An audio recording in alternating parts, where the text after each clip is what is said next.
Hello बच्चों, welcome to my YouTube channel. स्वागत है आपका मेरे इस चैनल में। आज हम हिंदी पढ़ने वाले हैं और जैसा कि आप देख रहे हैं हिंदी का गद्य खंड हम पढ़ रहे हैं। इसमें मित्रता ऑलरेडी एक वीडियो हो गई है बेटा। अब हम इसका भाग 2 पढ़ेंगे। भाग 2 का मतलब है कि मित्रता का ही ये दूसरा पार्ट है, ठीक है, दूसरा भाग है, तो वही मैंने लिखा है। आइए आज हम बहुत इंपॉर्टेंट हम क्वेश्चन देखने वाले हैं जो आपके परीक्षा के लिए बहुत ही उपयोगी है, एग्ज़ाम के पॉइंट ऑफ व्यू से बहुत इंपॉर्टेंट है और यहाँ से पेपर में क्वेश्चन हर साल आया हुआ है, ठीक है। हम प्रैक्टिस को जब हम करते हैं ना तो हम ध्यान में रखते हैं कि कौन सा क्वेश्चन आता है कौन सा नहीं। ऐसा नहीं कि कहीं से भी क्वेश्चन उठाया और बना दिया, ऐसा नहीं। जो आपके प्रीवियस पेपर में क्वेश्चन आए हुए हैं वही क्वेश्चन मैं इधर करती हूँ, ठीक है। तो जिन बच्चों ने चैनल अभी सब्सक्राइब नहीं किया है कर लिया करो बेटा, ठीक है। इससे जो भी वीडियो होगी आप तक पहुँचेगी। सबसे पहले हम बात करें तो हम हिंदी पढ़ रहे हैं, ये जानना बहुत ज़रूरी है हम क्या पढ़ रहे हैं।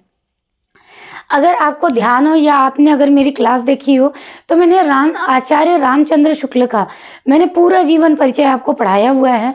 तो बस उसी के आधार पे आज हम कुछ क्वेश्चन करने वाले हैं, ठीक है। सभी बच्चे ध्यान से देखेंगे। पहला क्वेश्चन है बेटा, आचार्य रामचंद्र शुक्ल का जन्म कब और कहाँ हुआ था। ये बहुत बहुत ज़्यादा इम्पोर्टेंट क्वेश्चन है, आपको इसको ध्यान से समझ लेना है, देख लेना है, नोट्स बना लेना है, ठीक है। आचार्य रामचंद्र शुक्ल का जन्म कब और कहाँ हुआ था। उत्तर लिखेंगे। उत्तर क्या है, आचार्य रामचंद्र शुक्ल का जन्म 4 अक्टूबर सन 1884 ईस्वी को बस्ती जिले के अगोना नामक ग्राम में हुआ था। बोलो समझ में आई बात कि नहीं। हम इसको पहले भी पढ़ चुके हैं जीवन परिचय में, आज हम फिर से यहाँ से क्वेश्चन आंसर कर रहे हैं। ये क्वेश्चन का आंसर हमारा कंप्लीट हो गया। आचार्य रामचंद्र शुक्ल का जन्म कब और कहाँ हुआ था। आचार्य रामचंद्र शुक्ल का जन्म 4 अक्टूबर सन 1884 ईस्वी को बस्ती जिले के अगोना नामक ग्राम में हुआ था, ठीक है। आइए दूसरा क्वेश्चन देखेंगे। शुक्ल जी के पिता का नाम व व्यवसाय क्या था। बहुत इंपॉर्टेंट क्वेश्चन है। उत्तर, शुक्ल जी के पिता का नाम चंद्रबली शुक्ल था जो राठ हमीरपुर तहसील में कार्यरत थे। कहाँ पर हमीरपुर तहसील में कार्यरत थे, ठीक है। आगे देखेंगे क्वेश्चन नंबर 3 प्रश्न, शुक्ल जी को काशी नागरी प्रचारणी सभा से किसने संबंध किया, ठीक है, मतलब किसने उनको पहचान मिलाया था। शुक्ल जी को काशी नागरी प्रचारणी सभा से किसने संबंध किया, ठीक है, या संबंधित किया। प्रश्न का उत्तर देखेंगे। शुक्ल जी को काशी नागरी प्रचारणी सभा से बाबू श्याम सुंदर दास जी ने संबंध किया था, यानी संबंधित किया था, ठीक है।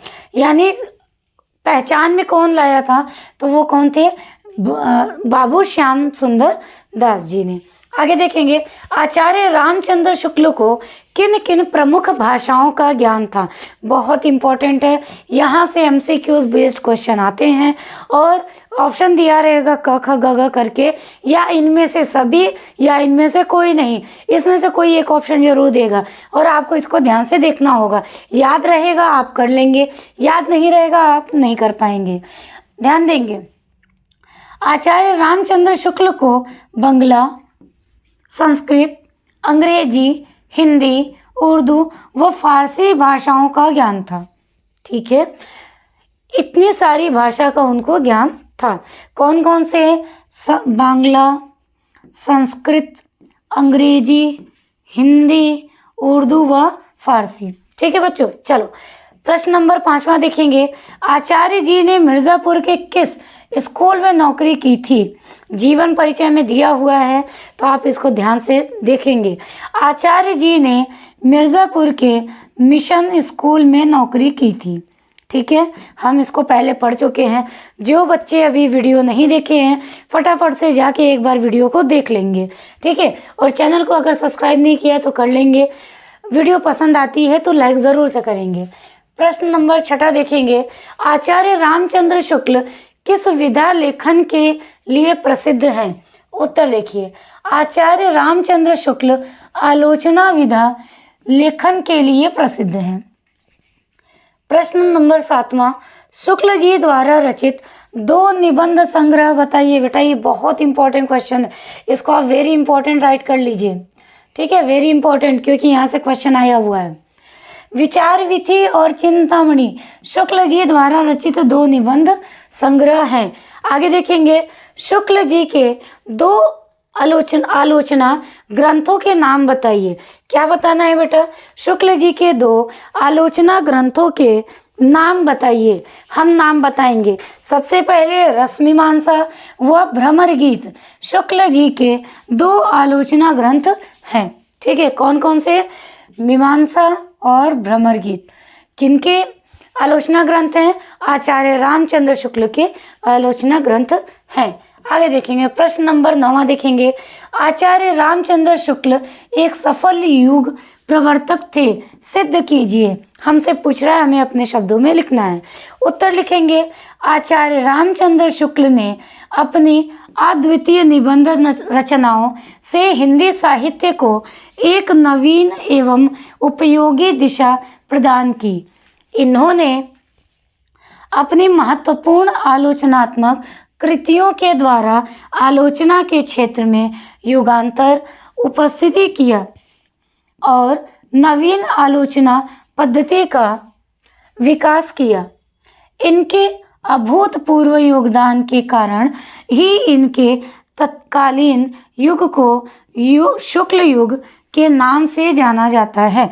आप ध्यान से सुनिए, इसके पहले भी मैंने आपको 3 युग पढ़ाए थे, ठीक है, भारतेंदु युग, शुक्ल युग और द्विवेदी युग पढ़ाया था ना, तो वही है यहाँ पे शुक्ल युग। ध्यान देंगे। अगला क्वेश्चन देखेंगे बेटा, आचार्य रामचंद्र शुक्ल की भाषा शैली पर प्रकाश डालिए। उत्तर लिखेंगे, शुक्ल जी की गद्य साहित्य की भाषा खड़ी बोली है। कौन सी बोली है? खड़ी बोली है। किसी बात को संक्षेप में उसे विस्तार से समझाना इनकी कृतियों को विशेषता रही है, यानी इनके कृतियों की विशेषता रही है। क्या लिखेंगे बेटा? इनके कृतियों की विशेषता रही है। आगे देखेंगे, इनके कृतियों की विशेषता रही है। आगे देखेंगे, शुक्ल जी ने शैली के रूप में निगमन शैली, वर्णनात्मक शैली, विवेचनात्मक शैली, व्याख्यात्मक शैली आदि शैलियों का प्रयोग किया है, ठीक है। कौन कौन सी शैली है इनकी? सबसे पहले तो देखेंगे निगमन शैली, वर्णनात्मक शैली, विवेचनात्मक शैली, व्याख्यात्मक शैली आदि, मतलब और भी शैली में इन्होंने क्या किया? काम किया, ठीक है। आगे देखेंगे, और भी इनकी बहुत सारी शैलियाँ हैं। शुक्ल जी का निधन कब हुआ? बहुत इंपॉर्टेंट क्वेश्चन है। इस दुनिया में आए हैं तो जाना पड़ेगा, ठीक है। आए हैं, बहुत सारी रचनाएं लिखी, कृतियां लिखी, निबंध लिखे, और उसके बाद अब फाइनली क्या आ गया? निधन का समय। तो निधन कब हुआ ये हमें बताना है। 2 फरवरी सन 1941 ईस्वी में हृदय गति रुक जाने के कारण शुक्ल जी का देहांत हो गया। हृदय रुक जाना मतलब दिल की धड़कन रुक जाना। बात समझ में आई? तो निधन कब हुआ बेटा? सन 1941 में। जन्म कब हुआ था? अभी आपको बताया 4 अक्टूबर सन 1884 में। बहुत ध्यान से देख लेंगे। Thank you for watching this video. तो बच्चों, आज के लिए हम इतना ही करते हैं, ठीक है। आज के लिए हम इतना ही करते हैं। बाकी अगर आपको कोई प्रॉब्लम हो तो प्लीज़ एक बार कमेंट करके मुझे बता दीजिएगा। वीडियो अच्छी लगी हो तो वीडियो को लाइक शेयर सब्सक्राइब ज़रूर से कर दें। अगर आप चैनल पे पहली बार हैं तो बेल आइकन प्रेस ज़रूर से कर लीजिएगा। इससे हमारी जो भी लेटेस्ट वीडियो होगी वो आप तक ज़रूर से पहुँचेगी, और इसका जो नोटिफिकेशन है वो आप तक ज़रूर पहुँचेगा। तो मिलते हैं नेक्स्ट वीडियो में। तब तक के लिए जय हिंद, जय भारत,